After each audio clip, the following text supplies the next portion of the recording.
Hello everyone, myself Manju Sinku, Assistant Professor in the Department of Botany, SS Memorial College, Kanke Road, Ranchi. Today I am going to discuss about the topic SEM or Shoot Apical Meristem. It will benefit the students of semester 3 honors.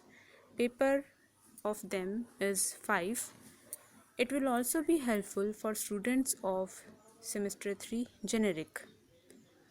The contents of my discussion will cover first introduction about meristem, second what is SAM or shoot apical meristem, and third theories regarding organization of SAM.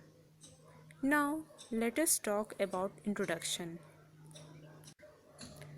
As we are going to discuss about shoot apical meristem, before that we would like to know what are apical meristems. And before knowing about apical meristem, I would like to say something about meristem. As we know, tissue in plant body is of three types. First, meristematic tissue or meristem. Second, permanent tissue. And third, secretory tissue.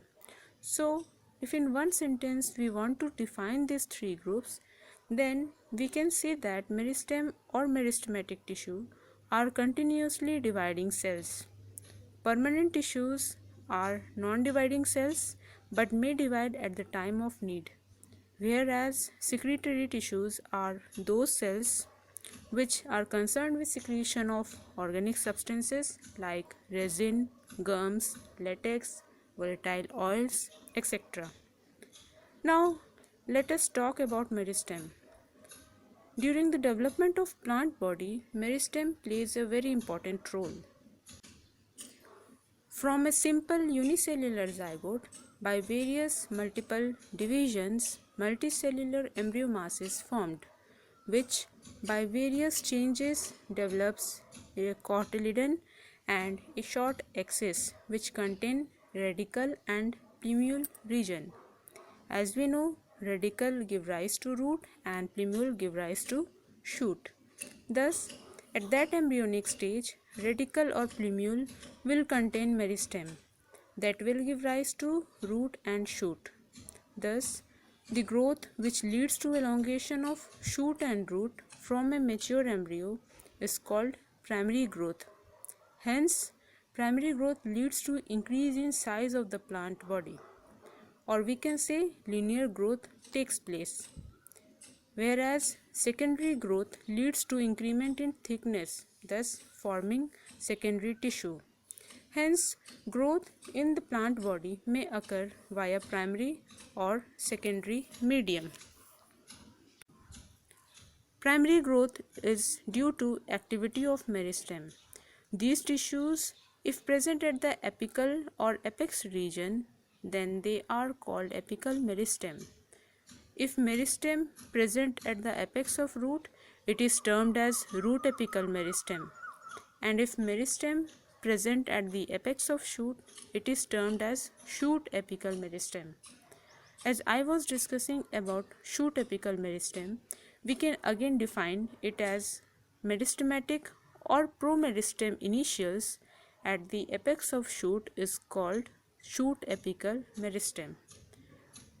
The vegetative shoot apices vary in shape, size, and cytohistologic structure. In gymnosperm, shape of shoot apices may be conical or flat, whereas in angiosperm, like monocots, apices are elevated above the youngest leaf primordium, and in dicot, apices are above the primordia or may be sunken. The development of shoot generally occurs through meristem initials which lie above primordia, and their number may vary from solitary to many, or 1 to 3 layered initials can be seen. Now coming to theories regarding organization of shoot apical meristem for the development of shoot. Shoot apex was first recognized by Wolf in 1759. and suggested that apex is an undeveloped region from which growth of the plant proceeds. After then, many workers or scientists have proposed different theories according to which shoot develops from shoot apical meristem. There were three theories which explains the organization of shoot apical meristem. First theory, the apical cell theory. It was proposed by Nageli in 1858.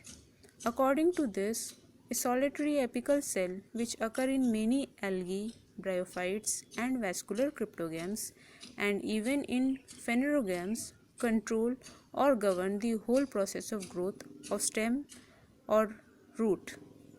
The apical cell was interpreted as a constant structural and functional unit of apical meristem. However, by later researches, it was confirmed that this theory is applicable for cryptogams but not for phanerogams. Further researches put an objection on occurrence of single apical cell that control the origin of different parts of the plant body. This theory was replaced by histogen theory. Now coming to second theory, the histogen theory.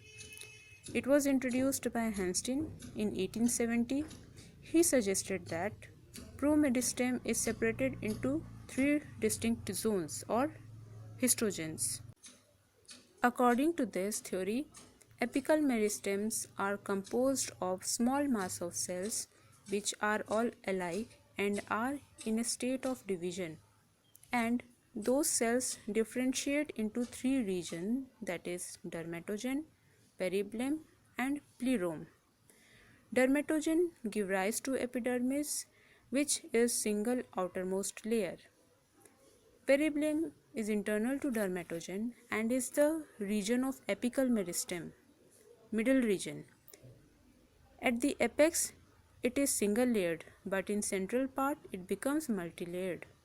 It develops cortex of stem and root. The third zone, that is plerome, is internal to peribelum, which give rise to central stele, that is vascular tissue and ground tissue like pericycle or medullary rays. Later investigation revealed that there is no strict relationship between development of histogens, that is zones, and various regions of plant body and segmentation and layering of the cells in apical meristem. Thus, it was objected, and then came a significant theory, that is tunica corpus theory. The third theory is tunica corpus theory. It was introduced by Schmidt in 1924. According to him, there are two zones of tissue in the apical meristem. First, tunica, which consists of one or more peripheral layers of cells, and corpus, a mass of cells enclosed by tunica. According to this theory, it explains method of growth and different rates at which growth is occurring in the apex area. The layers of tunica show anticlinal division, that is transverse division, having small sized cells, and they show surface growth. In corpus, cells are large with arrangement and planes of division irregular, and whole mass grows in volume. Tunica arises from a separate initial, and number of layers of initial is equal to number of layers of tunica. For example, if 3 layers of initials are there, then 3 layers of tunica are formed. Corpus arises from one layer of initial, which divide periclinally, that is through periphery, to give rise to group of derivatives which divide in various planes, resulting in formation of inner mass of cell. At last, significance of this theory. It provides a good information regarding establishment of meristem, pattern of shoot apices of seed plants. The position, number, and behavior of initiating cell in seed plants, stems, and early stages in the development of primary body of shoot are better understood. The lateral organs of stem, that is, leaves, branches, and floral organ, arises near the apex, and studies of tunica and corpus gave an idea of origin and early development of these organs. Or in short, we can say that this theory actually explains how shoots are formed from the meristem region. So this completes the topic of SEM. If you like this audio, you can like it, comment it, and share it. Thank you.